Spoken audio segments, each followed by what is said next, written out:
Ini mungkin akan menjadi sejarah pertama kalinya podcast ini menghadirkan seorang copet. Terima kasih sudah datang ke sini, Ijal. Mantan bang. Oh, udah nggak nyopet lagi? Kagak udah gua. Udah enggak ya? Karena 2 minggu lalu Ernest teman saya datang ke rumah saya, terus dia cerita mau bikin, sendawa dulu, oke. Oh, mau bang. Nggak apa-apa, aman, bebas. Datang ke rumah saya terus bilang mau bikin film operasi pesta copet, kalau nggak salah main Iqbal. Dan ternyata elu ininya sumber ceritanya. Ini berdasarkan kisah nyata dari elu katanya, bener? Iya. Boleh tahu ini nama dulu siapa nih? Nama Ijal bener, nama Ijal lengkap? bener. Nggak mau cerita atau? Ijal aja bang. Ijal aja? Iya. Lu nggak mau ceritain nama lengkap lu siapa? Nggak ya? Sih, Oh, oke iya. ya. Asal dari? Dari Cirebon. Cirebon. Aslinya iya. Bukan lu tinggal di itu? Petamburan. Bang ini boleh ngangkat kaki gak sih bang? Boleh. Beneran? Gatal ya? Iya. Boleh. Santai aja, biasa gitu. Sebenarnya bapak mama dari sana. Terus bapak meninggal pas kecil terus. Dari Sano tuh di mana? Cirebon. Emak nikah lagi terus ya udah gue diboyong ke Jakarta. Oke. Imaginary ini memfilmkan kisah Anda. Memfilmkan kisah Ijal nih. Iya katanya sih waktu itu kata PR sih gitu maunya. Kok bisa dia tertarik tuh kenapa? Misalnya kisahnya emang kenapa gitu? Saya juga gak paham bang. Lah mah. Gimana? Lihat kan saya ditawarin kasih duit ya udah gas. Oh gitu? Iya. Ketemu di mana sama Ernest? Festival lah. Ernest lagi nonton festival? Lagi dengar festival? Bukan. Heeh. Kan gue ketangkep. Oh lu ketangkep? Iya di salah satu festival lah. Kan gue udah mulai. Itu kan kerjaan gue. Nyopet? Ya dulu ya. Dulu bang. Kok? Malu bang.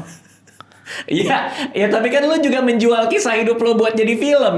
Itu nggak malu tuh, nggak Ya, tapi apa-apa. Kan semua orang tahu. Lu mau datang ke sini aja orang lihat muka lu aslinya kayak gimana. Lah. Tadi katanya ini mau di blur. Suara gue yang jadi kayak bahasa borak gitu kan ini. Mau gitu? Lah emang kagak? Lu bilang nggak apa-apa, lu mau terbuka apa adanya katanya. Ya gue kagak ngerti bang. Gue kan bisa nonton di TV doang udah jadi. Muka lu udah burem, suara lu udah tinggi begitu. Ya udah, mau diburemin. Ya selalu aja bang. Mau di-blurin kayak mau diapain selalu aja. Ngikut aja gue. Oke, tapi lu mau gua undang ke sini, mau ngobrolin ke sini, berarti kan lu terbuka sama kisah hidup lo yang difilmkan sama Imaginary ini kan? Oh. Betul kan? Apa yang membuat Imaginary tertarik lo juga nggak tahu. Mungkin gue jago banget kali mutus. Mutus tuh apa? Apa? Itu namanya mutus bang. Mutus tuh, nih itu namanya mutus. Mutus? Iya. Nyopet maksudnya ya? Nyopet iya. Kita nggak pakai kata nyopet kalau kita lagi di keramaian ngomong nyopet gebukin bang. Oh iya oke maaf saya Iya. kan nggak tahu saya Iya. terakhir nyopet tuh udah lama. Iya. Tapi bisa juga. Mutus? Bisa juga. Iya mau lu mutus doang mah bisa lah. Dulu ngali mutus apa nada? Nada. Apa itu gue nggak tahu. Iya, tapi copet bang. Enggak bercanda. Coba lu ajarin gue soal percopetan. Ini edukasi supaya kita nggak gampang dicopet. Kan lu udah tobat nih ceritanya. Tips-tips supaya kita nggak gampang dicopet. Kita harus tahu operasi lo. Jadi pertama itu, kalau di keramaian ada ngomong mutus itu artinya ada pencopet siap. Iya. Oke. Sebenarnya ada lagi. Kita ngomongnya ngambang bang. Ngambang. Itu sama, mutus dan ngambang tuh dua hal yang sama. Beda dong bang. Namanya aja beda mutus sama ngambang. Ya udah apa bedanya? Siapa nih mau yang kita ngambangin? Nah gitu. Kita mau ngambang di mana hari ini? Nah. Apa bedanya sama kita mau mutus di mana? Siapa mau kita mutusin? Kan sama. Mana hasil mutusnya? Mana hasil ngambangnya? Ya beda deh pokoknya bang. Lu mah seenak-enak lu aja. Beda tapi maksudnya di kawanan miring mah beda itu bang bahasanya bang. Oh beda lagi, ada kawanan miring nih? Lah iya. Oh namanya kawanan miring? Iya orang-orang yang di samping-samping gue ya miring semua bang. Kalau kagak miring kita kagak jadi copet. Oh miring tuh artinya teman-teman copet? Sengklek gila gitu oh, bang. Oke. Gak tahu gue. Iya. Oke miring. Oke. Iya. Oke, ini supaya gue bisa menghindari dari dicopet. Berarti kalau orang udah ngomong kita mutus, kita ngambang di mana, kita harus curiga kalau dia mau nyopet gitu dong. Iya. Oke. Terus apalagi yang harus dihindari? Kalau ini bentukan-bentukan kayak misalnya pakai topi, pakai kaos, itu khas copet kah atau copet tuh bisa rapi juga? Atau gimana tuh? Biasanya ada trademarknya nggak? Kalau dari yang ilmu gua ya, justru mesti nyaru bang. Jadi tergantung lu mau jadi siapa, mau ngambang di mana gitu. Gua kan spesialisnya konser. Oke, kalau konser pasti gini, topi dan kaos. Kalau lu?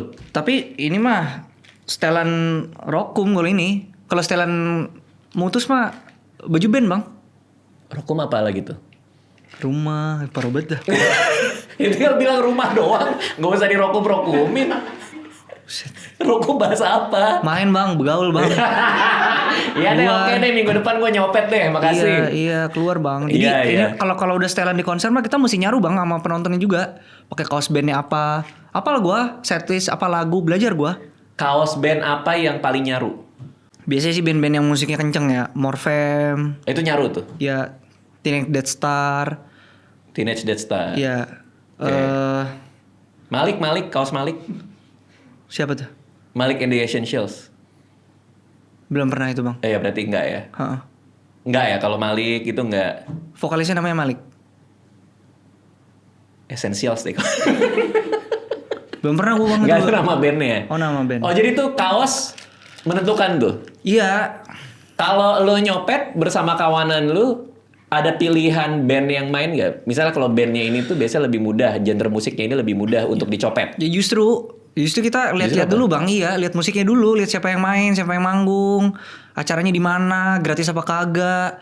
Nah gue tuh belajar kayak gini sama sepupu gue namanya Melody bang. Melody. Melody ini anak skena, gue baru tahu skena tuh ya dari dia ini. Melody ini yang difilmin sama Imaginary juga. Iya anak-anakan gue, sepupu gue itu mah. Oke, jadi kalau nggak salah di film Operasi Pesta Copet tuh ada teman-teman lo tuh juga real berarti. Memang ada tuh, ada Melody, ada siapa lagi tuh tadi tuh? Macam gimana? Ada Adom. Adut. Adut. Iya. Itu teman beneran berarti. Iya itu mah emang teman-teman rumah bang. Oke, lo nyopet selalu sama mereka? Nyopet mah kagak bisa sendiri bang. Oh nggak bisa sendiri ya? Gak bisa nyopet. Gue mah bukan jambret, gue bukan begal bang. Gue mah kagak bakal nyakitin orang kagak, tapi nggak mungkin sendiri. Nyopet selalu rame-rame. Minimal bertiga. Buset, banyak juga ya? Minimal itu bang. Oke. Ngaturnya di WA group kah? Ada WA group kah kalian? Kagak loh bang. Udah pakai piling. Enggak kan maksudnya kita nyopet yuk hari ini. Kita nyelam yuk, apa tadi? Ngambang yuk. Ngambang. Iya. Kita. Iya. Kan gue yang ngomong tadi. Iya bener. Kan gua Guys, dulu. ngambang yuk gitu kan? Iya kan kita udah Itu di tahu WA nih. group. Enggak, si Melody ngajak kita ketemu. Kan kita punya tempat nongkrong bang. Oh, berarti kalau mau nyopet itu deal-dealnya di tempat nongkrong dulu. Iya, nanti Melody tuh yang nyari-nyari tahu tuh bang. Ada konser apa, musisi siapa, band apa, panggungnya kayak gimana, kayak gitu. Oke. Berarti lu nongkrong di rumah. Melody datang. Rumahnya Melody ya. Oke. Oh, lo ke rumah Melody. Iya. Melody ada nih. Ini Iya. ada Melody nih. Iya. Ngambang yuk gitu kan. Iya, ada konser apaan Mel minggu ini Mel? Oh, oke. Gitu. Konser apa Mel? Iya. Pesta Pora. Iya. Ada Pesta Pora, bro. Iya. Nah, itu kan harus beli tiket. Ya, kan kita punya tabungan dari hasil-hasil copet sebelumnya, Bang. Oh, diputer. Iya. Investasi, Bang, namanya, Bang. Ngerti nggak? Investasi, ya, Iya. investasi itu bener. Kata tuh. gue lu belajar sih begitu-begitu. Betul, makasih. Iya. Makasih. Oh, berarti beli tiket kalian? Iya, lu banyak buat nanya deh, Bang, dah. Ya, kan gue penasaran. Boleh dong. Ya enggak, lu mendingan nonton aja film ntar pas tayang udah. Jadi lu Iya, tapi kan gue penasaran gimana caranya Iya, gitu loh. gitu. Filmnya pasti gue tonton nanti. Tanggal Iya, berapa tuh tayang itu? 27, Bang. 27 Agustus Iya. gue nonton. Cuman Iya. gue pengen tahu langsung dari copetnya nih. Kan ini kan kisah hidup lo katanya. Iya, cuman ntar kalau lu makin banyak nanya ini orang-orang makin tahu gitu loh. Lah justru supaya orang gak kena copet. Iya, itu kan makanya si Pak Ernest itu datengin gua. Dia bilangnya juga sama kayak lu. Lu kenal ya? Ya kan temen main. Oh iya, dia bilangnya gitu. Gue mau jadiin cerita hidup lu sama teman-teman lu, anak petamburan, supaya orang-orang gak kecopetan di konser gitu. Oke. Pesta Pora lah. Beli tiket. Yang beli Melody atau kalian? Melody gue mau kagak urus gitu-gitu bang. Ngertinya gue mau ngambil aja start gitu deh. Melody bandar tuh. Ini dia nih apa? Cukongnya. Apa sih istilahnya? Yang Iya begitu modalin. lah. Iya. Oke guys, kita Pesta Pora nih. Iya. Lo sukanya day 1, day 2? Gue mau 3 hari bang. Mana, bang? Yang mana 3 Pesta hari, Pora Bang? biasa ada line up. Kan Itu- biasa anak-anak sini kalau mau nonton kayak oke kita day 2 ya. Itu udah urusan Melody bang. Kita mau udah dikasih tahu aja nih jam segini panggung ini. Ada panggung Bos, ada panggung Pesta Pora, ada panggung Riang Gembira. Paham gue bang Pesta Pora? Ya oke. Berarti lu nggak tahu urusan day 1, day 2. Pokoknya lu ikutin Melody. Iya. Oke. Melody bilang kita besok ke Pesta Pora. Datenglah lo ke Pesta Pora, ya Iya. kan? Masuk tuh Pesta Pora, tiket di Melody dong. Lu semua kan di belakang nih. Oh, apa nyebar? Nggak boleh barengan masuknya. Masa gue kasih tau sih bang? Nggak boleh ya? Iya. Ya nggak boleh, gue penasaran. Iya. Gini deh, tumbler, bawa tumbler nggak? Buat apaan bang? Gue mau Ya, nyopet. tahu. Gue bukan mau nonton konser bang. Gue kan pengen nyopet. Lu aneh juga pertanyaannya ya? Ya kan aus, kan gua nggak tahu. Ya kan beli Masa sana. copet beli minum? Ya kenapa enggak bang? Ya kan memakan waktu buat nyopet. Ya kan copet kan juga aus, juga lapar. Ya, makanya mending bawa tumbler. Iya kadang kita juga sholat. Iya, Ya tapi aman aja bang. Mendingan lo bawa tumbler, Lihat, oh ini bisa gua ngambangin nih, minum dulu. Habis itu nyopet. Kalau lo mau nyopet orang, lo nggak bawa tumbler, haus nih, ngantri. Oh ketahuan belum pernah nyopet lu ya? Ini bohong ya? Iya. Emang gua belum pernah nyopet, Oh makanya iya. gua nanya lu. Iya, beda bang. Ini mindsetnya beda bang. Oke. Orang, lo ngeliat orang yang lo udah feeling bisa nih gue copet, itu orang yang kayak apa? Apa semua orang bisa? Atau lo kayak bisa nih orang nih gitu? Jujur kayak lu gampang sih. Kenapa kayak gue gampang? Kok jadi kayak gue gampang? Emang gue kenapa? Kita bisa ngeliat bang. Sorot-sorot mata, banyak bengong, banyak meleng. Kosong tuh kita bisa lihat bang. Kosong? Iya. Kosong? Iya. Oke, gue nonton nih. Gue nonton apa nih? Kan biasanya lo bilang kan kalau nyopet itu yang Morfem itu berarti lagu keras tuh ya? Apa sih namanya, metal, rock atau apa tuh? Ya, nggak Ya tahu itulah lah. pokoknya. Gue nonton nih Morfem nih misalnya, terus lagi rame nih musik, gue nikmatin musik. Lo bisa lihat, wah ini orang matanya kosong. Gampang nih copet. Terus lo ngapain? Lo ke belakang gue? Enggak kan gue mutus. Ada yang ngali dulu. Ngali itu ngalihin perhatian lu bang. Nah itu bukan tugas gue, itu tugasnya si Tia, tugasnya Adu tuh itu. Oh, gue ngerti sekarang. Lo strikernya nih, lo yang gininya. Siapa tuh? Ya lo yang mutus. Iya. Lo yang jagonya tuh set Iya. gitu. Yang lain ngalihin. Ngalihin tuh berarti dia bikin keributan. Macam-macam bang. Banyak banget kita jurus. Sumpah ya, jurusnya banyak banget bang. Satu deh. Kerasukan, keram, godain cowok. Kan Oh, iya. temen gue cakep. Di festival musik lo kalau disamperin cewek mah geter bang. Ngajak kenalan nih, lagi nonton Morfem. Disamperin cewek, goyah bang. Oh iya. Iya. Kok gue bayangin ya? Iya. Makanya gue bilang lu gampang dicopet kan lu kosong. Iya. Kenapa gue bayangin ya? Tapi iya juga sih. Oh, gue ngerti maksud lo. Cowok sendirian mata kosong, datang cewek. Terus apa dia ngajak ngobrol? Berarti godain kayak sendirian gitu. Ya itu mah urusannya si. Iya, pokoknya ada lah ya. Iya.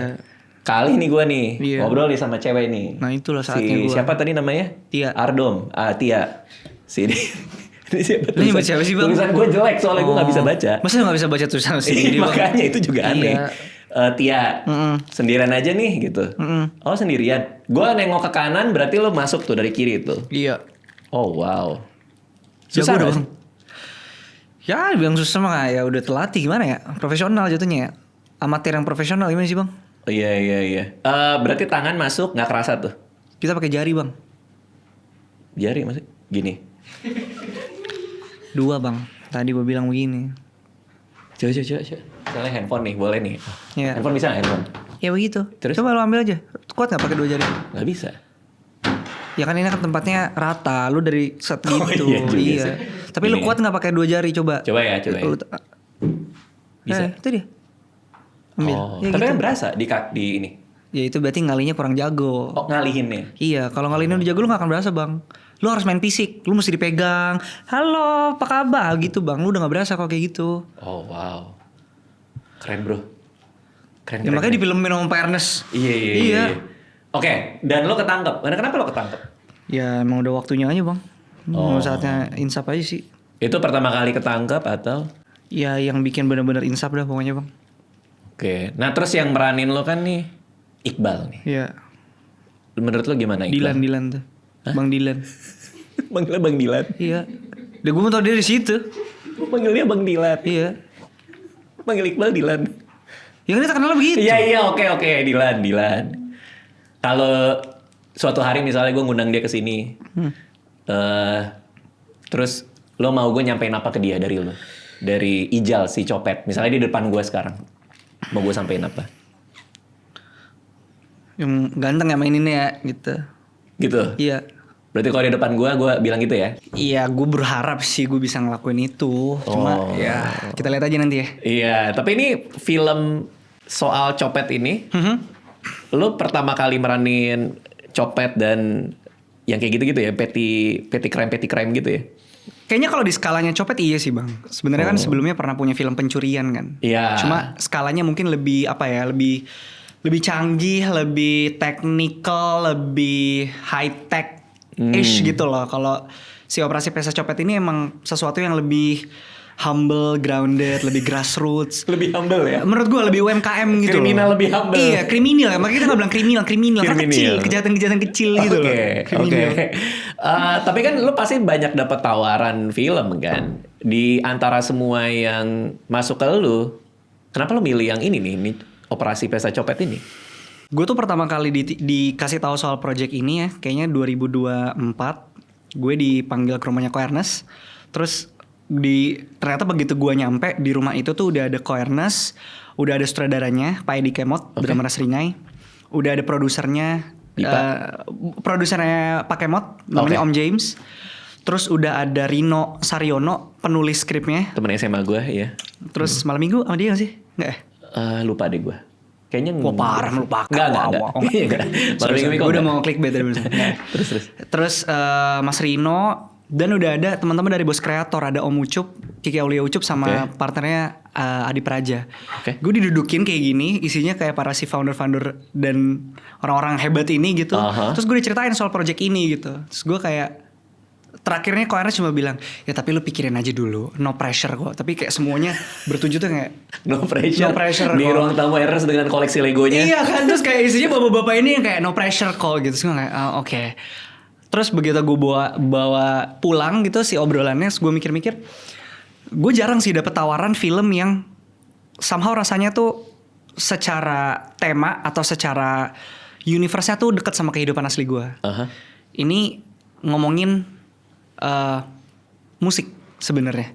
Sama ada musiknya gitu, ada festival musiknya, ada skena musik di hari ini gitu. Dan gue emang udah cita-cita gue maksudnya one day bisa kerja sama Imaginary. Dan begitu gue tahu direkturnya adalah debut director, sutradara debutan ini Pak Kemot, gue ngerasa punya drive yang lebih aja sih bang.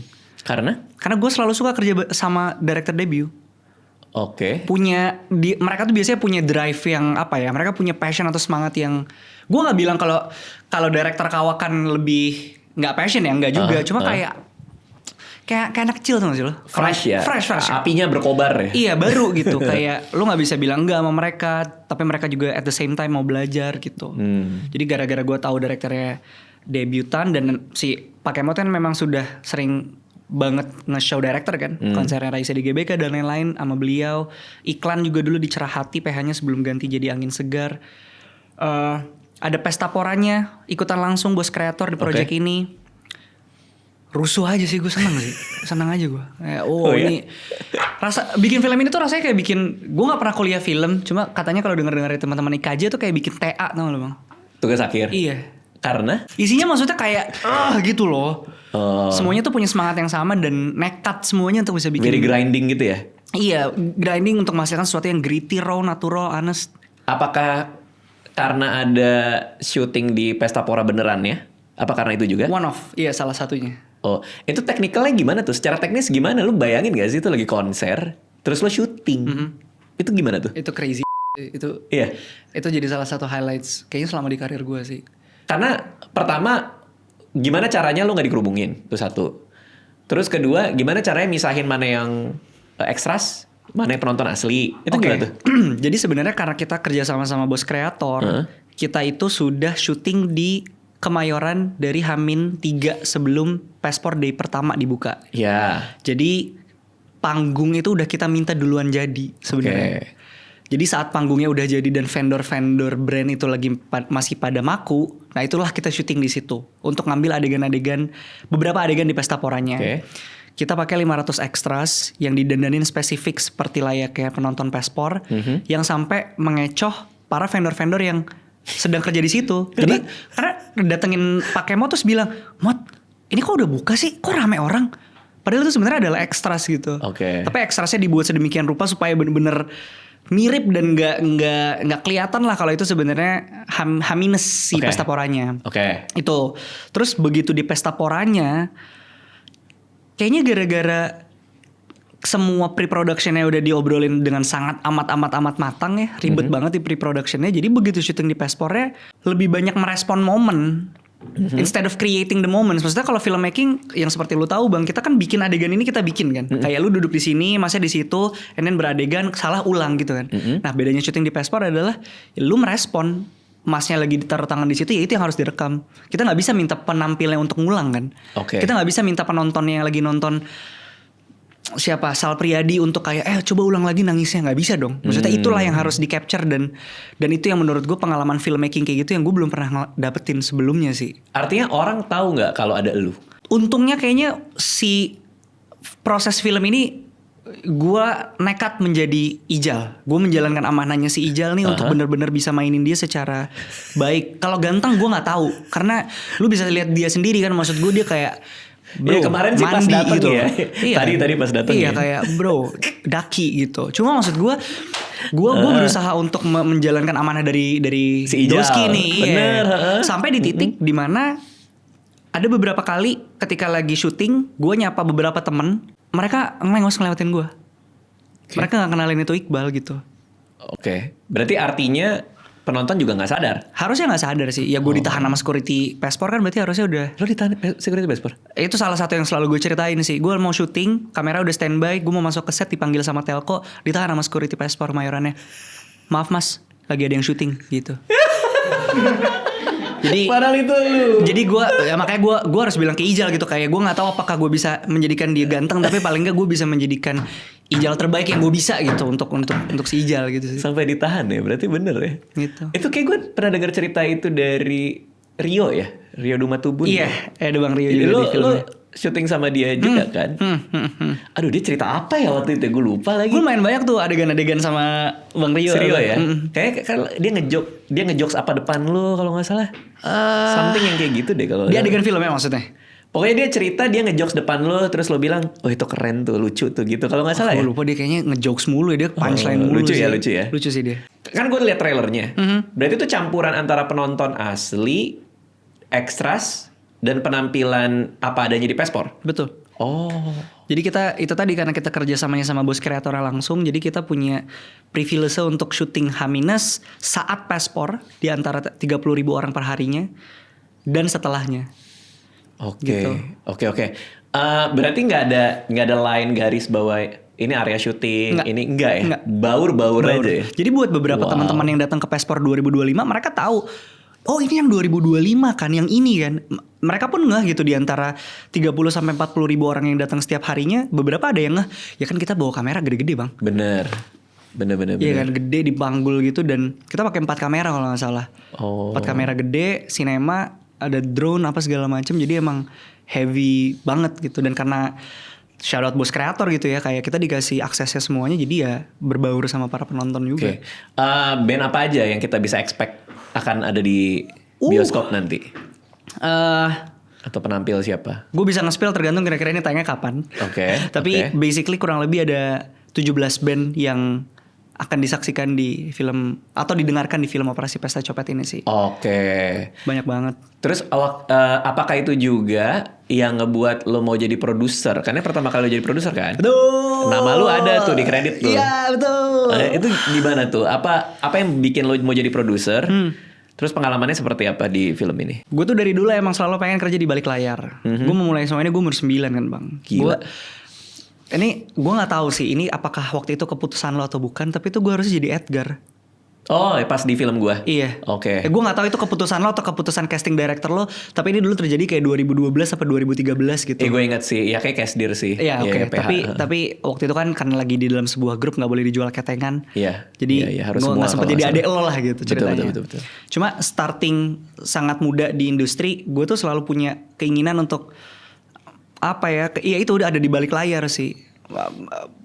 Melakukan sesuatu yang mungkin dianggapnya buat at least gue atau generasi gue pada saat itu adalah kurang awam kali ya. Semua tuh pengen jadi yang di depan layar. Everybody, Oke. semua orang pengen jadi artis, semua orang pengen jadi penyanyi, semua orang pengen jadi aktor gitu. Tapi sebenarnya menurut gue semua itu tuh nggak akan bisa terjadi kalau ekosistemnya nggak didukung sama yang ada di belakang gitu. Oke. Yang mana salah satunya adalah produser kan. Iya. Jadi dari dulu emang selalu punya keinginan itu. Bahkan 2016 gue apply beasiswa waktu gue SMA di Amerika. Gue nulis in 10 years gue akan menjadi salah satunya adalah produser film. Di tulisan gue dan gue masih nyimpen kertasnya. Padahal waktu itu gue sama sekali nggak tahu tugasnya produser film tuh ngapain. Cuma gue pengen aja kayak ada di balik layar gitu ngerjain dan bikin si filmnya gitu, nggak cuma mainin filmnya gitu. Di bayangan lo ketika lo nulis berarti produser yang memiliki film kah atau yang membuat filmnya atau Nggak tahu aja. Oh, gue oke. umur 15 waktu itu nulisnya. Jadi kayak saya akan kembali ke Indonesia dan menjadi produser film bla bla gitu. Oke. Berarti sekarang apa definisi lo produser film? Yang gue jalanin ya, yang gue jalanin sih banyak ternyata sangat manajerial dan prosedurial, tapi sangat teknis dan sangat apa ya, technical gitu. Scheduling, teknis pemilihan apa. Itu lo design? Salah satunya. Wow. Salah satu di film ini tuh produsernya ada 4 bang. Ada Ko Ernest Prakasa, Padi Pandika, James Erlangga sama gue. Lo. Gitu. Keputusan kreatif juga melalui lo kah? Baru kemarin di meetingin. Iya. Apa tuh? Iya, maksudnya akhirnya didelegasikan. Maksudnya Ko Ernest udah sampai di titik kayak ya udah semuanya lewat Iqbal aja. Which is apa? Poster, trailer, Iya. materi promo. Iya. Oh wow. Iya. Di level gue bingung sih sama Ko Ernest sih. Oke. Mungkin lu pasti kenal dia udah lebih lama gitu. Cuma crazy sih dia menurut gue. Karena dia bener-bener punya A sampai Z keputusan yang bagus gitu ya. Lebih ke nyalinya dia buat mempercayakan hal besar kepada anak baru seorang Gen Z di dalam Orang baru. produksi termahalnya Imaginary menurut gue gila sih. Iya. Nekat gitu dia sebagai as an artist, sebagai seniman, sebagai produser menurut gue dia nekat sih. Oke, tapi lo merasa bahwa ketika dikasih kepercayaan itu jadi ini dong, jadi malah makin gigit dong. Karena kan lo dikasih kepercayaan. Gue tuh dari awal bilang kalau gue emang mau belajar. Gue bilang kayak, gue mau belajar, gue mau nyobain. Oke, lo mau belajar bagian apa? Producing tuh banyak banget. Ada financing, ada teknis, ada kreatif dan lain-lain gitu. Gue bilang gue mau belajar semua. Nanti gue along the way bakal bilang kira-kira gue lebih tertarik di mana gitu. Tapi semuanya gue pelajarin, gue tanyain. Sampai akhirnya kayaknya somehow sense kreatifnya jauh lebih menggelitik gitu. Kayak aku ngebayangnya gini lagi, aku kebayangnya mengkomunikasikannya gini lagi. Ini kayak seru deh kalau kayak gini. Ini sangat gak general nih untuk promo film. Ini sangat kayak gini nih, gitu-gitunya tuh muncul. Sampai ke promo ya? Sampai ke promo akhirnya. Gile. Kayaknya si Ko Ernest juga ngerasa kayak dia paham bahwa mau gak mau, suka gak suka, penonton Indonesia bioskop terbanyak kayak Gen Z. Iya. Dan dalam 20, 30, 40 tahun lagi yang akan tetap menguasai dan datang ke bioskop ya kami bang. Iya, Mungkin lu udah kayak gitu, tapi gue masih akan ke bioskop. Ayo bang nonton bang gitu. Iya, Iya mungkin sih. aja sih. Iya Iya sih. bener-bener. Gitu. Kalau ininya ribut-ributnya ada dong soal kreatif. Ada dong. Pasti. Apa yang bisa lo ceritain? Ya sampai kayak, aduh ini kok gini sih? Sebenarnya mungkin bukan ribut yang kayak ribut karena perbedaan, enggak. Tapi lebih ke, menurut gue banyak belajar dari Ko Ernest adalah how to, bagaimana lu bisa mempertanggungjawabkan decision lu. Oke. Yang mana itu ternyata penting banget. Nggak cuma jadi produser ya, tapi kayaknya dalam kehidupan juga gitu. Oke. Kayak ya lu bebas sih di apapun yang lu mau, asal lu bisa pertanggungjawabin. Contoh? Ya itu misalnya keputusan, misalnya kayak poster. Gue photoshoot poster, dia tidur siang bang. Dia tuh Ernest maksudnya? Iya. Photoshoot poster nih lagi di studio syuting, kita lagi digabung hari itu jadwalnya antara syuting adegan sama photoshoot poster. Terus posisinya dia emang lagi sakit sih. Terus kok ini gimana gini dia udah kayak agak sumeng-sumeng gitu. Berarti lebih ke sakit dong, bukan tidur siang. Iya sih. Terus abis itu iya sih. Gue Demam, lebih ke jadinya framing demam. aja. Oke. Nggak. Terus abis itu begitu mau foto, terus dia bilang kayak, yaudah lu atur aja, gue mau tidur siang gitu. Terus gue kayak, tapi gue takut salah kok. Ya gue takut dong bang. Gue kan nggak pernah. Iya. Iya gue dari umur 9 ada di sini, dari musik, di film dan lain-lain. Tapi kan gue nggak pernah menentukan keputusannya gitu loh. Dan ini untuk lagi-lagi ya produksi termahalnya Imaginary to date. Terus dipercayain ke gue yang belum pernah. Menurut gue itu gila. Untuk seorang leader bisa melakukan itu tuh sesuatu yang gue aspire to be gitu. Kayak gila lu udah nih ya gitu. Iya.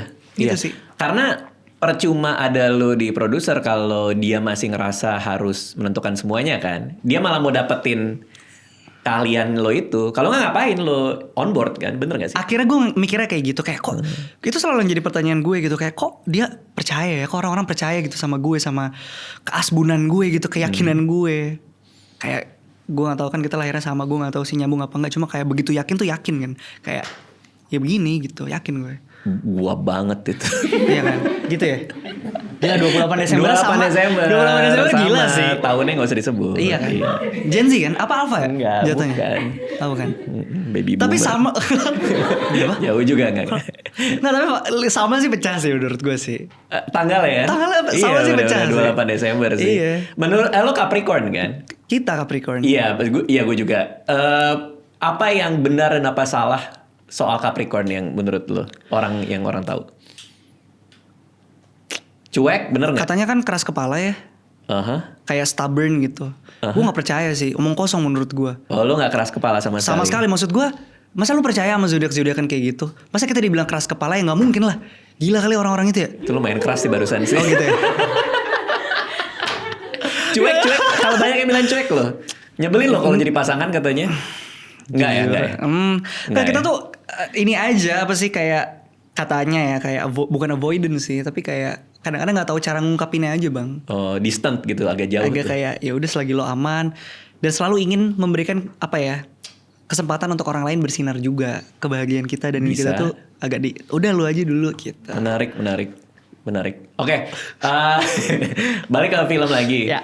Karena gue ngelihat itu draft posternya tuh ngadep belakang. Oh, Bener dari kan? Evan ya? Iya. Iya, Gue poster ngeliat desainer, tuh shout draft out posternya Evan. tuh ngadep belakang. Iya. Terus kayaknya cuman lu apa Kristo yang ngadep kiri gitu. Iya. Terus depannya papan tulis. Iya, benar. Nah hasil jadinya hadap depan semua. Itu sebenarnya draft yang sebelumnya, draft Oh. yang di foto konsernya itu tuh ada lagi sebenarnya. Dan yang si teaser poster itu kan kita fotonya pakai medium format analog kan. Shout out Josh Felix. Oke. Itu juga salah satu kenekatan yang lagi-lagi ya, karena kayak kok gue mau coba kayak gini gitu, diskusi sama Pak Josh fotografernya kayak yuk coba pakai analog karena filmnya kan gritty banget. Kalau pakai kamera canggih hari ini tuh terlalu clean bang, terlalu Iya, bersih terlalu gitu, digital. terlalu digital, terlalu rapih. Bahkan mungkin at some point bisa AI like karena saking bagusnya gitu ya. Tapi kalau analog kan nggak bisa lu cheat. Bocor filmnya, leaking lampunya, cara nyucinya gitu-gitunya. Akhirnya ya udah diberaniin pakai medium format, ya itulah jadinya. Gue ngeliat lu tuh kayak banyak ketertarikan ke masa-masa itu deh, pre-internet ini. Karena kan gue ngeliat lu sama Fitra Eri, mobil-mobil lu Iya. juga lama-lama tuh. Iya. Terus lu sama Vindes kan pernah betul. yang 90-an atau apapun Series itu ya. ya. Iya, betul. Apa yang menyebabkan lu punya rasa kecintaan kayak tadi kan sampai harus analog format buat poster? Itu ada itu-itunya juga nggak? Ada bekas-bekas itunya juga nggak? Kayaknya gue suka ini aja sih, gue suka prosesnya aja sih. Gue suka sesuatu yang nggak instan gitu. Oke. Soalnya kan gue as a Gen Z, kami generasi pertama yang lahir dengan layar kan. Lu dan angkatan Iya di zaman kami sih bambu runcing di mana? Nah, gue baru ngomong tadi tapi kayak mana itu Iya. Tapi gitu maksudnya Lo lahir udah ada internet. Gue lahir udah ada bang. Betul. Kami lahir tuh udah ada. Kalian kan punya pilihan pas ada dan tidak ada gitu loh. Betul. Jadi kalian semudah itu untuk mematikan. Misalnya ada yang nge-hate comment atau ada apa sesuatu, ya udah jauh-jauhin aja HP-nya gitu. Mudah karena kalian pernah tidak ada itu. Kami kan enggak. Lahir tuh udah semuanya gampang, cepat, instan. Ya itu yang akhirnya bikin kayaknya gue punya ketertarikan untuk punya prosesnya aja sih. Dan ternyata di zaman sekarang prosesnya itu banyaknya yang terjadi di pra-internet itu tadi. Oh, lo menikmati betapa susahnya buat nyampe ke hasil jadi. Iya. Karena the whole proses tuh bikin tuh jadi romantis kan. Buat gue the whole proses itu adalah hasilnya. Oh, I see. Maksudnya prosesnya itu adalah hasilnya gitu. Karena lu gak mungkin gak belajar dari si prosesnya itu. Oke. Hasilnya tuh adalah output aja. Jadi gue gak ngejar hasil, gue ngejar prosesnya. How much, seberapa banyak yang gue pelajarin di prosesnya itu gitu. Nah hasilnya ya dari si hasil yang pembelajaran ini. Ya itu menurut gue sih bagian gitu. yang gak bisa dipisahin. Nggak bisa. Jadi kenikmatan ketika ngeliat itu jadi menjadi jauh lebih nikmat. Buat gue sih gitu. Iya paham gue. Buat gue gitu. Wow. Tapi itu yang gue rasain kayaknya di generasi gue hari ini deh bang. Kalau lu ngelihat gitu ya, mungkin sepupu atau ponakan lu yang seumuran gue meromantisasi barang-barang jadul itu tuh kembali bang. Iya makanya. Headphones kabel. Betul. Bahkan ada yang udah pakai kayak bukan flip phone, bahasanya tuh apa ya? Dumb phone ya, DUMB, yang kayak emang HP-nya tuh super simple banget, hanya bisa telepon SMS. Gue baru mau beli gue. Sih? Iya. Kan Gen Z. Terus terus Lebih ke pusing. biar gak dicari ya Mas. Biar nggak dicari sama Anissa, betul. Terus apa ya, itu kamera analog, mobil motor tua, otomotif, Kartu-kartu Zin, main TCG. kartu-kartu Gua lagi Pokemon main dan juga. segala macem. Barang fisikal tuh akhirnya jadi sesuatu yang apa ya, jadi seksi lagi gitu. Justru yang menarik kalau buat gue adalah dengan kecanggihan dan percepatan teknologi, anak-anak generasi gue justru banyak yang tertariknya tuh sama sesuatu yang lebih manusia gitu loh, sama sesuatu yang lebih ya udah yang ada di sini aja, yang ada di depan lu nih, gue lagi sama Bang Radit ini aja udah gitu. Menarik. Gua ngerti sih maksudnya, karena lu tidak mengalami apa yang kami alami sebelum ada internet. Enggak. Sehingga romantisasi itu lu nggak dapet Enggak. tuh. Betul. Lu menyayangkan juga nggak bahwa itu akhirnya menjadi problem untuk urusan pasangan dan cinta juga? Karena itu merubah banyak sekali dinamika percintaan lo. Iya betul. Ya nggak sih? Well, gue nggak bisa ngomongin terlalu banyak tentang cinta karena Oh, aduh. Damn.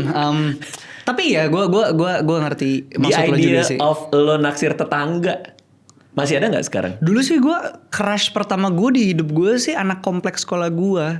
Maksudnya Oke. iya sepedahan anak-anak sekolah gitu, kayak kita sepedahan di komplek, physical banget kan. Lu datengin rumahnya terus Bener. ngebel, Fiona. Iya, wow, cakep, kabur gitu. Iya lagi. Maksud Oh, lu gue ngalamin? lah. Gue masih pakai yang apa Astaga. namanya? Minuman yang pakai gelas terus ditaruh di belakang. Yo, Gitu. Oh, terus iya. pakai jalu. Nah, udah nggak tahu itu. Itu jalu yang ditaruh di ban belakang buat orang berdiri, teman kita jadi dibonceng gitu loh.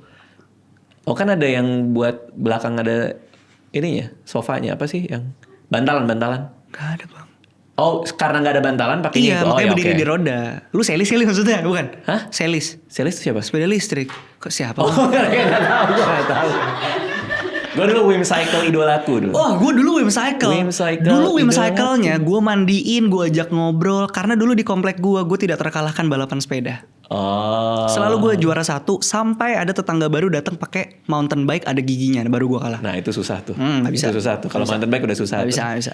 Oh, berarti lo ngalamin itu ya? Ya artinya kan kalau dulu lo bisa aja punya tetangga terus lo naksir. Kalau sekarang kan kayak the options is so many gitu. DM ya sekarang ya. Iya kan ngelihat DM, Iya. temennya temen, siapapun itu gitu Iya. kan ya. Tapi lo nggak ngerasa itu kedistorsi ya, nggak kedilusi oleh pilihan-pilihan ini ya?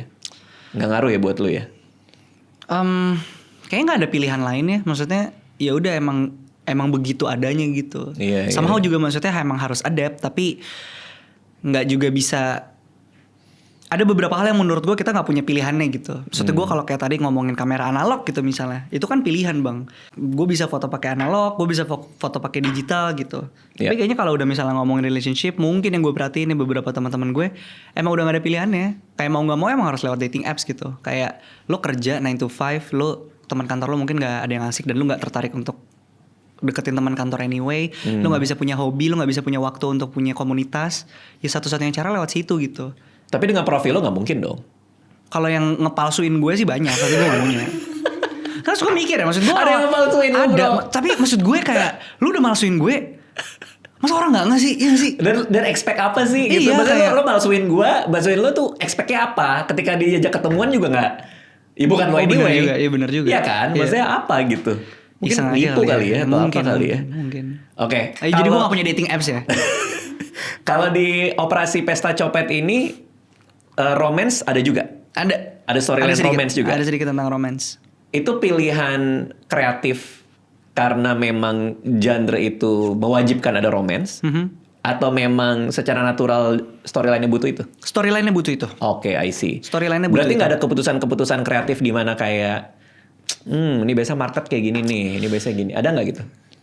Enggak lagi. Enggak ya. Itu yang gue pelajarin dari Ko Ernest sih. Dia emang gila sih emang sih. Semakin besar imajinarinya ya, pas ke agak lain gitu, gue ngerasa kayak gue pikir akan lebih itu tadi ya kayak market market darling driven, gitu ya, market driven, market darling gitu, kayak memberikan apa yang orang tuh pengen dalam tanda kutip gitu ya. Tapi menurut gue itu tuh emang udah sense dia, dan dia kan juga seorang penulis dan director kan. Jadi craftsmanshipnya comes first bang.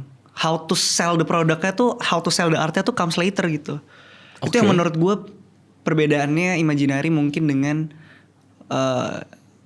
produser-produser lain yang gue pernah kerja sama kali ya. Karena dia senimannya juga gitu. Artinya produk bagus dulu. Pasti harus bagus dulu. Nanti lo tinggal cari jualnya. Betul. Bukan yang ini laku nih kayak gini, bikin apa ya gitu ya? Nggak salah sih. Oke. Maksud gue keduanya nggak ada yang salah. Cuma gue lebih resonate sama cara kerjanya. Cara kerja yang seperti itu gitu. Bahwa karya seninya, craftsmanship-nya tuh duluan. I see. Nanti bagaimana akhirnya kita bisa menjual itu tuh udah bukan tugasnya seniman buat gue. Oke. Itu tuh tugasnya marketer, publisis, agency. Bagus kalau misalnya lu sebagai seniman lu punya sense itu, seperti apa yang gue lakukan sekarang gitu misalnya di Operasi Pesta Copet. Tapi itu tuh bukan kewajiban aktor, musisi, bukan. Tugasnya mereka bikin karya sih. Maksud gue kalau Ernest Hemingway disuruh jualan bukunya sih, menurut gue Di zaman itu ya. iya. Disuruh TikTokan ya. Murakami disuruh TikTokan Murakami sih. disuruh TikTok gitu. Tapi dia interview juga gak mau dateng. Si? Murakami kan jarang ngasih interview. Best Murakami book, let's go.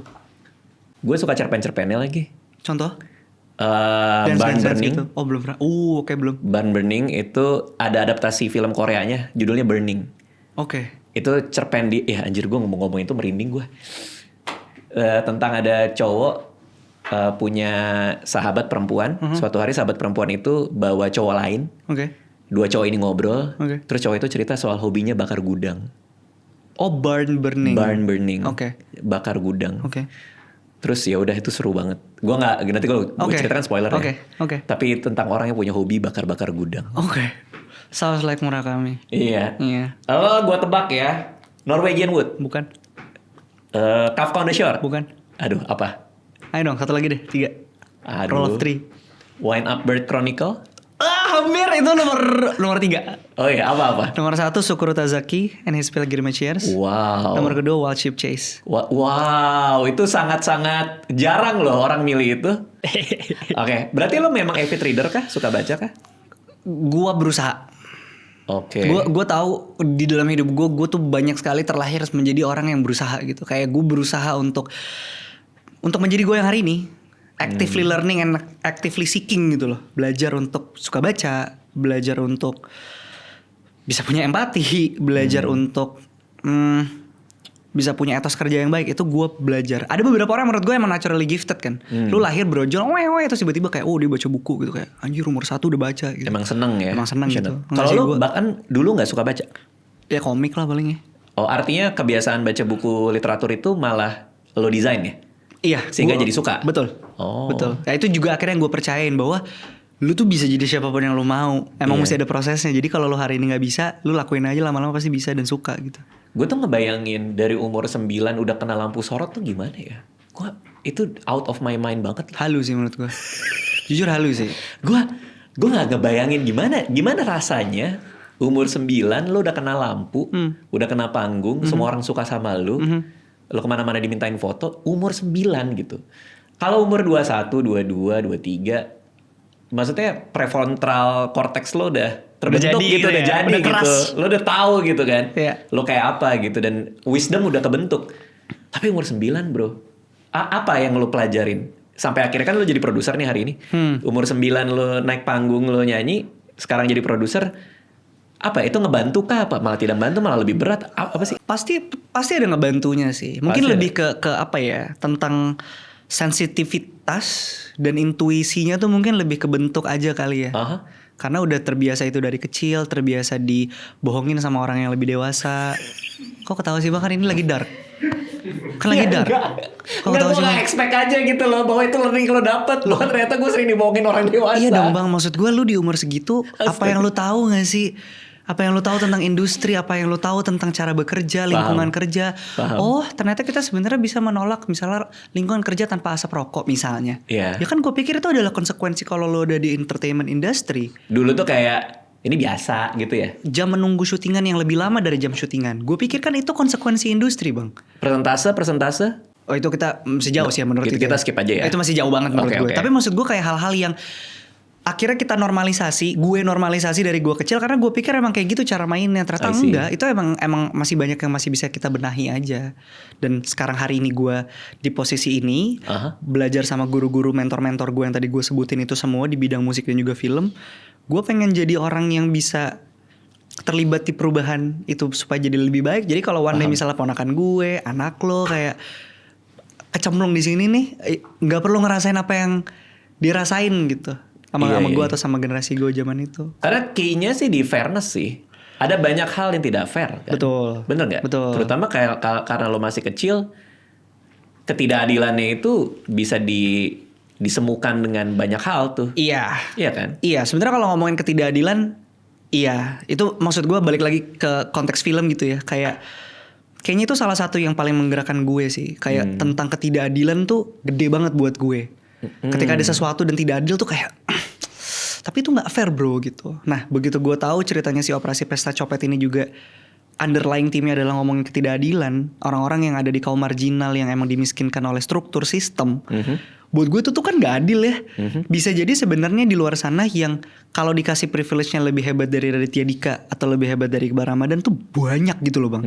Tapi mereka nggak lahir dari keluarga kayak kita yang cukup untuk ngedukung kita opportunity. sampai ada di sini gitu. Paham. Menurut gue itu kan nggak adil. Pendidikan tuh masih privilege bukan hak. Itu menurut gue nggak adil. Jadi begitu baca ceritanya Ijal, tahu apa yang sebenarnya Pak Kemot pengen sampein, message apa yang imaginary pengen bawa, energi kayak apa, buat gue kayak ya ini dia gitu. Operasi Pesta Copet.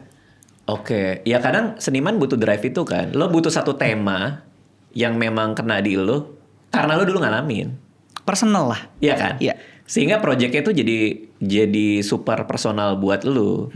Yang anehnya orang ngira ini buat mereka. Kan kadang orang merasa bahwa ini proyek ini berbicara mereka. Padahal itu buat kita. Iya nggak sih? Lu pernah ngerasa gitu? The more personal, the more universal, gue percaya itu. Iya. Gue gak tahu kalau dalam penulisan lu ya, tapi kayak lu ada nggak momen-momen justru yang kayak saat lu menceritakan your deepest darkest thoughts and secrets dalam bentuk apapun gitu ya, metafor atau gamblang, tapi justru orang kayak itu gue, iya. Gila banget ini gue banget, gue relate banget sih lu yang kayak itu kan gue gitu. Iya.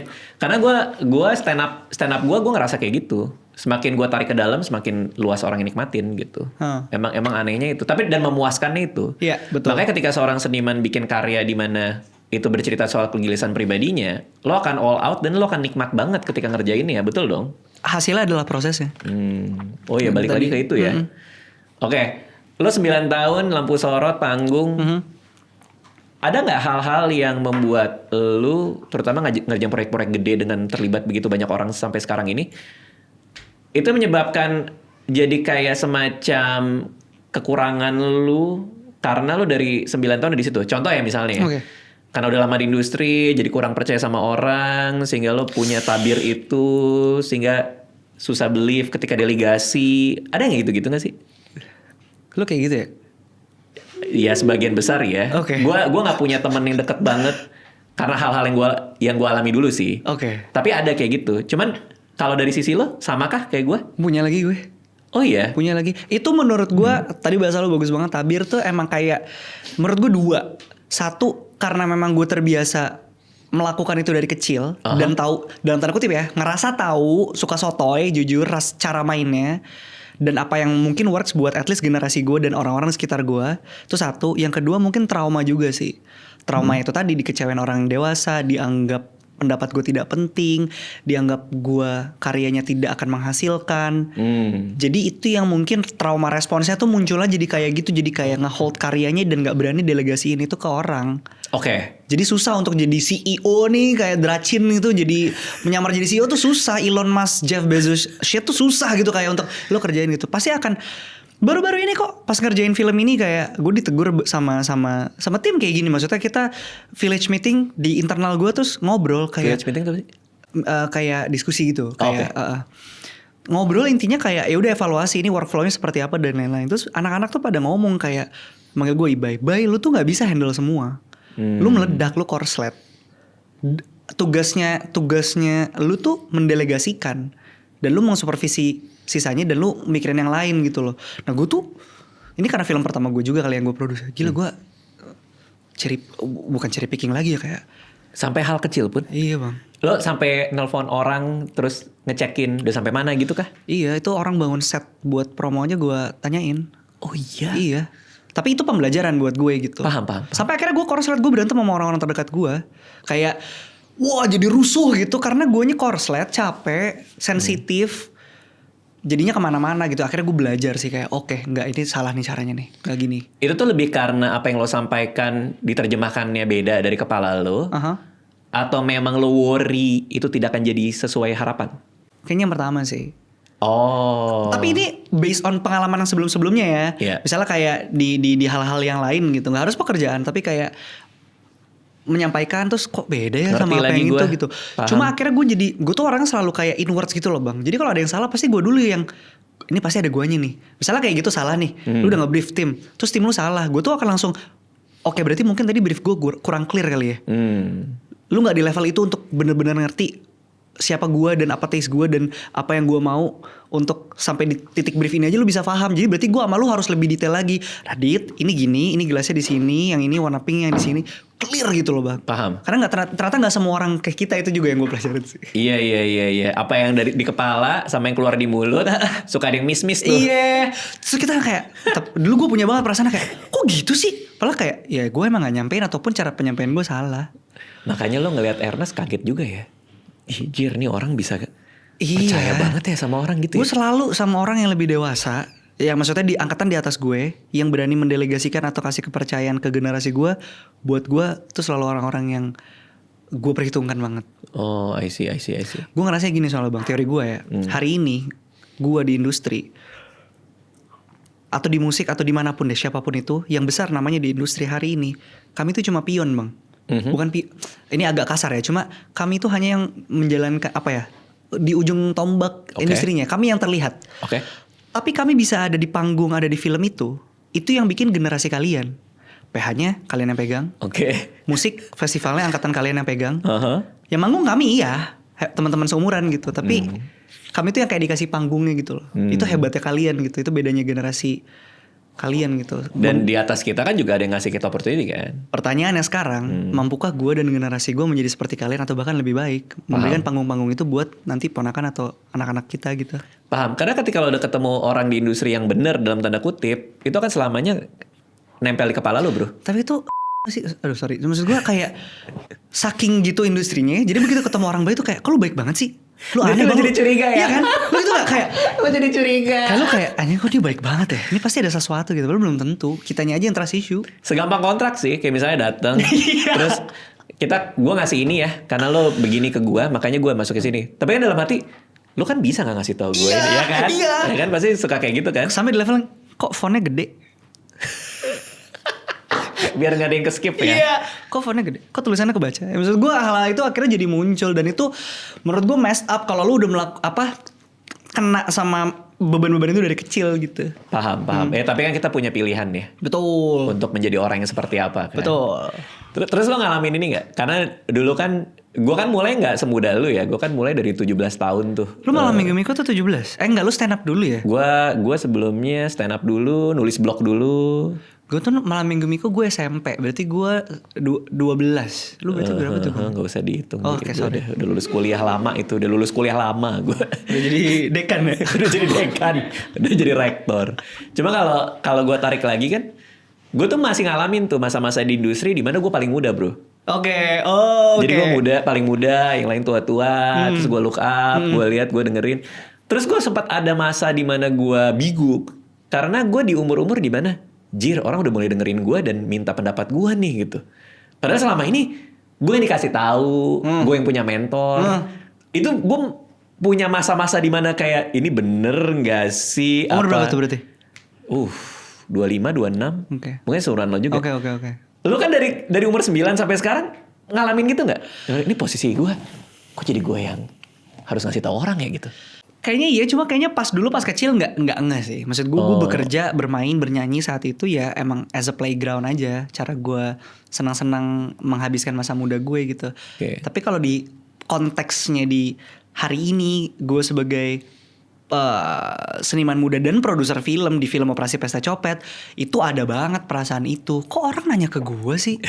Kok nanya ke gue? Bukan lu lebih ngerti? Iya kan lu yang filmnya 11 juta ya. Kalau nanya gue sih, maksud gue juga pengen nanya sama lu gitu. Tapi itu yang gue suka sih dari banyak banget guru-guru, orang-orang yang gue look up gitu ya, dari industri yang kayak mereka tuh membiarkan gue untuk jalan, tapi gue tuh tahu kalau mereka akan nangkap gue kalau ada apa-apa gitu loh bang. Paham. Itu menurut gue guru apa ya, tipe-tipe abang-abangan lah gue bilangnya ya, tipe-tipe abang-abangan yang bukan senioritas tapi ngebimbing lu. Tapi ngebimbingnya juga bukan ngegandeng atau ngerangkul, kayak lu jalan aja, gue liatin. Lu santai aja, pokoknya lu jalan, lu yakinin Kalau ada apa-apa ntar gue yang ngasih tahu nih gitu. Itu gue suka banget dan gue nggak tahu apakah gue bisa jadi orang kayak gitu. Bener-bener. Takut gue nggak jadi orang yang bisa menjadi orang yang gue butuhkan di hari ini atau saat gue muda. Gue tuh takut tidak menjadi itu gitu. Iya, lo takut gak bisa ngasih kepercayaan segitu gedenya karena lo gak believe sama orangnya kan. Tapi kan itu masalah gue dan diri gue gak sih? Masalah Iya, kita iya, dan iya. diri kita gitu kayak. Ya itu tuh mah trauma-trauma respons yang emang mesti psikolog aja. Ayo ke psikolog gitu. Nah, STK ada kan tuh ayo ke psikolog gitu. Gitu Oke. sih. Oke, terus operasi pesta copet Yes, ini sir. lagi jalan. Lu gimana cara relax 2 minggu ini? Weekend lo ngapain? Gue pengen tahu dong sisi itunya. Sisi lo bersenang-senangnya lo ngapain sih? Tidur gue bang. Tidur Parah, aja? Parah iya. Bangun siang. Gue bangunnya pagi dulu. Terus habis itu ngulet-ngulet. Terus habis itu tidur lagi sih. Itu cara lo having fun tuh gitu. Belakangan ini iya. Gue kayak mengambil kembali waktu tidur gue yang tanpa mikirin kerjaan gitu tuh dengan itu. Matiin HP nggak? Nggak bisa lagi. Tapi scrolling TikTok nggak juga? Kadang-kadang ya masih doom scrolling sih. Itu juga satu yang gua pelajarin. Kan kadang-kadang kita kayak gila dia doom scrolling mulu gitu ya. Padahal udah capek kerja nih misalnya. Balik ke rumah malam larut sampai subuh lu malah doom scrolling. Ternyata ada risetnya yang bilang kalau itu tuh nggak bisa dibilang malas atau nggak bisa dibilang brain rot karena ternyata itu tuh cara kita untuk mengembalikan waktu kita, Bang. Mengembalikan rasa kepemilikan waktu kita buat kita sendiri. Oke. Ini gue ketemu lo. Tadi gue sebelumnya briefing sama teman-teman. Abis ini gue akan ketemu siapa lagi. Sebelumnya gue udah ketemu siapa. Gue tuh kayak memberikan waktu-waktu gue. Lu memberikan waktu-waktu lu. Teman-teman memberikan waktu itu untuk kita semua kan. Nah begitu di dalam rumah itulah ngerasanya si doom scrolling itu tuh kayak ini waktu gue. Oh. Me time gitulah kayaknya bahasanya gitu. Karena di feeding, jadi apa yang lo lihat, apa yang lo suka kan? Iya. Makin betul. tebel tuh rasa. Makin rasa buat kepemilikan. gue. Iya kepemilikannya tuh makin itu ya. Vicious cycle sih emang. Oke. Filmnya akan tayang tanggal 26 tadi. 27. 27 Agustus. Yes 2026. 2026. Trailernya udah ada di mana-mana, bisa kalian tonton. Trailer pertama. Kita masih punya beberapa trailer lagi. Yang pastinya lo bantu ngasih notes juga kan? Ya. Berapa draft kalau boleh tahu yang tayang ini? Gak tahu. 10 ada nggak? Enggak sih mungkin kayak 11 gitu. Nggak sih, tapi 11. Oke, kita terakhir ke pertanyaan-pertanyaan dari teman-teman member YouTube. Oke. Tapi sebelumnya gue mau cerita dulu. Tadi sebelum lo dateng, gue dapat WhatsApp dari Fadil. Fadil nggak pernah request apapun ke gue. Mas Fadil sebagai? Dia produksi di sini. Siap. Tim produksi di sini. Terus Udah dia berapa bilang, lama sama Mas Radit? 10 tahun kali. Udah Lama banget. Kenal tuh ya. Tahu itu semua tuh. Gila. Tapi yang pernah onsen bareng yang ini. Gak mau dia gak mau onsen bareng sama gue. Gue juga kalau udah kerja sama orang 10 tahun sih males sih gue sih kayak udah kali ya. Udah kali ya gak Udah kali gak sampai onsen kali bro. Kayak udah gue kurang ngabdi apa bro. 10 tahun lu jangan pertanyakan ngabdian gue deh. Fadil tuh gak pernah request apa-apa untuk persyutingan selama 10 tahun. Tapi tadi dia WhatsApp gue.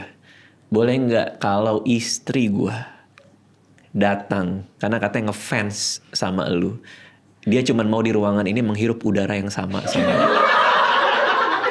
Hanya mau lihat. Lu for real bang? Hah? Lu for real beneran itu beneran? Bener. Dia WhatsApp gue tadi jam 2. Jam berapa? Jam 1 ya? Jam 12. Per hari ini banget. Dia bilang istri gue boleh gak ada di ruangan yang sama dengan Iqbal. Gak ngapa-ngapain bang. Cuman ngeliat doang. Ini istrinya. Gue tadi dia ngeliat Ijal duluan lagi tadi kayak first impressionnya kayaknya tadi lagi kayak di belakang gitu kok kayak itu. Gue akan ngasih privilege ini ke istrinya Fadil untuk bertanya duluan ke lu. Oke. Oh wow. Mau nanya apa ke Iqbal Ramadan? Ada gak sih hal-hal yang sering disalahpahamin sama orang tentang Iqbal tuh sebenarnya? Kayak kan stigmanya tuh kayak sombong, gak mau difoto gitu-gitu loh. Emang gak kelihatan sombongnya? Ada nggak yang orang berpikir Iqbal itu A, tapi ternyata tuh tidak gitu? Mungkin lo pernah denger di mana soal gosip-gosip soal lo, mitos-mitos soal lo. Tapi itu salah. Gue banyak banget denger gosip tentang gue sampai gue pernah denger gosip gue meninggal. Dan itu gue kayak meta banget experience-nya pas gue baca Iqbal Ramadan dikabarkan meninggal. Gue kayak kayak di Barzah ada HP gitu kayak gue bingung gitu kayak ini mana yang benar gitu. Jadi banyak banget. Jadi sih. banyak yang aneh-aneh lah ya. Iya, itu menurut gue harga yang harus dibayar kalau kita nggak terlalu banyak kita sebagai seniman gitu figur bang, itu harga yang dibayar kalau kita nggak terlalu banyak menceritakan kehidupan pribadi kita, terutama di industri gitu ya. Kayak kita tuh tidak menjual kehidupan pribadi kita. Dan menurut gue itu harga yang harus dibayar sih. Karena orang jadi asumsi. Orang asumsi, kemunculan lu juga jadi nggak terlalu banyak. Lu muncul hanya ketika ada karya, lu hanya fokus ngebahas karya. Akhirnya jadi banyak, ya itu tadi prejudis prasangka gitu tentang terhadap Iqbal, Raditya Dika, siapapun itu gitu. Itu price yang harus dibayar sih. Iya, tapi yang malas juga adalah ketika orang berasumsi, asumsinya salah, terus marah karena asumsi itu. Itu kan, ngerti itu, maksud gue? Itu salah satu ketidakbagusan teknologi tadi yang kita bahas di awal banget gitu menurut gue sih. Emang dunia kayak gitu kan, lu bisa ngefitnah orang di sosial media kayak spill artis yang nyebelin gitu, and then orang-orang nulis Iqbal Ramadan, iya gue pernah syuting sama dia, misalnya kayak, iya dia lama-lamain syuting harusnya pakai stuntman, tapi malah dia yang mau main skateboard sendiri. Terus gue liat-liatan sama manajer gue, kita nggak punya iklan pakai skateboard kan, nggak ada. Tapi orang-orang kayak spill dong, akhirnya. Maksud gue kayaknya emang the real fitnah dajjal tuh adanya di sosial media sih, sorry banget. Dengan adanya kecanggihan AI itu kayak gue jadi ngerti kenapa Rasulullah SAW gak pernah boleh digambarin mukanya tuh karena gila men. Iya. Kok bisa ya? Dari tidak ada menjadi ada ya? Iya itu gila banget sih kak. Iya. Gitu. Oke, kita ke pertanyaan dari Hamba Melon. Bang Iqbal masih suka Kamen Rider gak? Emang lu suka banget ya? Dulu suka banget gue. Oh, sekarang? Udah lama gak ngulik sih, tapi selalu kayak kalau ke toko buku yang bahasa Indonesia terus ngelihat kayak gue akhirnya jadi balik lagi baca komik, jadi wibu lagi. Terus waktu kalau ke Jepang gitu kayak ke Aki terus kayak ngelihat gitu kayak aduh. Tapi masalahnya Kamen Rider juga udah berubah bang. Gue udah nggak tahu yang hari ini. Yang sekarang tuh kayak armornya tuh kinclong-kinclong banget dan banyak gitu kan ya. Dulu kan kayak vintage raw kayak gritty gitu ya. Iya lagi, yang Kotaro Minami the best sih. Wah, gue nggak di setua itu sih. Oh iya, naik maaf. dikit. Iya. Lu Satria Baja Hitam kan? Iya, gue itu naikkan X. dikit. Gue dari Yuki, Faiz. Nggak tahu lagi gue. Iya, itu udah lebih ke atas dikit. Oke, tapi tetap Henshin. Dulu gue punya belt. Wah, parah sih. Oh my god, Melon mantep, tahu aja lagi deh. Hamba Melon tadi. Oke, terus dari Ana, Iqbal gimana tips agar bisa mendalami karakter yang diperankan versi elu? Kayaknya kalau buat operasi pesta copet, salah satu hal yang paling teknikal gitu ya untuk mendalami karakter adalah beneran belajar nyopetnya sih. Beneran bang. Satu hal yang dikasih tahu ya dari awal bahwa Ko Ernest tuh tidak mau kita menggunakan stuntman di film ini. Jadi yang nyopet satu harus kita. Yang kedua adalah dia nggak mau editornya yang nyopet, film editornya yang nyopet. Artinya apa tuh? Artinya kalau misalnya film-film yang canggih, heist atau pencurian, biasanya lu cuma nabrak tiba-tiba dompetnya pindah. Oke. Itu yang nyopet editor namanya. Oh, oke. Karena secara syuting kan lu cuma gini doang, tiba-tiba ntar dikatanya ceritanya pindah gitu kan. Oke. Nah itu dia nggak mau. Dia mau bener-bener lu bisa dalam one shot kayak gini. Nah itu proses pencopetannya bisa terjadi. Oh, gitu. gambar lebar tuh. Iya, kayak gitu. Nah itu Belajar. yang belajar. Dengan siapa belajarnya? Copet asli. Kita belajar sama magician sebenarnya. Oh, oke. Sama magician sama timnya Aryo Pringgo, Bo Vernon sama Dr. Vernon, shout out. Mereka yang ngajarin kita seni pickpocketing dari sudut pandang sulap. Oh, dan ternyata yang nomor satu tipsnya adalah distraction tadi. Itu salah satu yang paling penting, betul. Oke, kalian tangan semuanya bisa ngelakuin atau ada latihan khusus? Itu ada latihan khusus. Kita biasa kalau workshop film itu disuruh pulang terus kita kayak disuruh apa misalnya nurunin berat badan, latihan mukul, latihan nendang. Enggak, ini kita dikasih HP dummy, tiap hari kita disuruh begini-begini. Mau begini-begini nih. Oh, iniin HP-nya? Iya, ya kayak Ngambil? Iya, tapi mesti melatih kekuatan jari, Bang. Oh. Supaya jari-jari lu berotot tuh. Jadi kayak untuk bisa ngambil tuh dalam sekali tarik tak gitu. Oh, wow. Oke, terakhir dari Glipot. Bale, pas sekolah di luar negeri masih sering dibilang ganteng gak sama cewek luar? Iya, kayak lu pernah dibilang ganteng ya. Gue liat cuplikan lu ngomong di mana gitu ya. Enggak ya? Apa lu naksir cewek Amerika atau apa ya? Yang gue lihat tuh. Mereka naksir gue kali. Jijik banget ya, gak bisa gue. Gue kebanyakan main sama Kev tau gak? Kayak gitu-gitu tuh. Salah-salah ya? Iya. Kakep ya. Banyakan gue main sama dia. Aduh. Tapi bener, sempat dibilang ganteng gak atau? Enggak ya?